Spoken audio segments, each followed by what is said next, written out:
Syederalun Panglima TNI Laksamana Yudo Margono mengirimkan 555 prajurit Yonif Raider 631 Antang di bawah pimpinan Letkol Infanteri Dwi Hariwibowo yang bergabung dalam Satuan Penugasan Pengamanan Objek Vital Nasional PT Freeport Indonesia pada Kamis 30 Maret 2023. Berikut informasi selengkapnya. Upacara pemeriksaan kesiapan operasi dan pemberangkatan berlangsung di lapangan apel Mayonif Raider 631 Antang, Kota Palangkaraya. Satgas Yonif Raider 631 Antang dipimpin oleh Letkol Infanteri Dwi Hariwibowo akan menggantikan Satgas Yonif 405 Surya Kusuma yang sudah melaksanakan operasi pengamanan PT Freeport Indonesia di Provinsi Papua kurang lebih selama 9 bulan.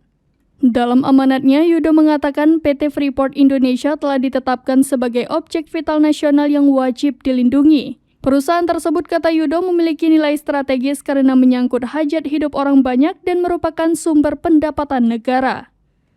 Meskipun kondisi Papua secara umum saat ini relatif kondusif katanya, namun beberapa wilayah masih terjadi gangguan keamanan dari kelompok bersenjata termasuk daerah operasi yang akan ditempati nantinya.